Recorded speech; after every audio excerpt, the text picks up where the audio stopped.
era um sonho, nem era monotonia. A vida era simplesmente vivida da melhor forma. E não era difícil estar na presença do Pai. Se hoje pudéssemos perguntar para Adão e Eva, talvez um dia faremos. Se naquela época no paraíso era difícil ter cristão, com toda certeza, eles diriam que não sabiam o que é ser difícil. Você iria ter o trabalho de explicar para eles o significado dessa palavra.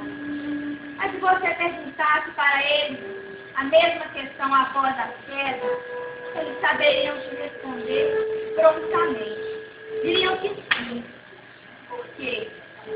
Exatamente por causa do pecado. A nossa dificuldade em servir a Deus como cristãos de dignidade é por causa do pecado que nos separa do Senhor. Achamos que precisamos nos divertir, nos entreter, porque estamos vazios, precisamos fazer alguma coisa.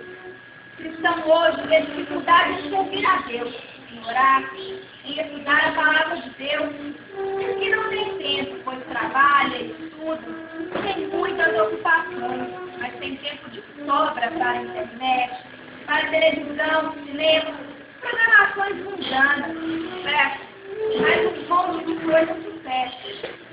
Mas não encontra o tempo para o Senhor. Sabe por quê? Porque Deus não é interessante bastante para ele. E eu estou falando de cristãos. Tornamos o cristianismo em dificuldade por causa do nosso povo com nenhum interesse por Cristo. Meu jovem irmão, se ser cristão se tornou em dificuldade para você, é porque você está longe de Deus. Você precisa se aproximar dele. E esse é o momento. O Espírito Santo quer te encher, facilitar o seu contato com Deus e fazer com que você se torne um apaixonado por Jesus. Pois sem paixão não tem sacrifício. E a vida cristã se torna difícil. Então me responda. Ser cristão é difícil? Te respondo. Só se você não estiver apaixonado por Jesus. Apaixone-se por Jesus Cristo hoje e facilite a sua vida cristã.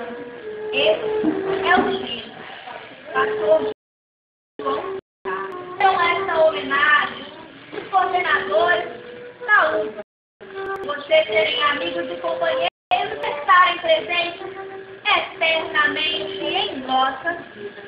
Atenção, muita atenção. Seu rei manda proclamar que está encerrada, pois os nossos homenageados já foram homenageados. Aleluia.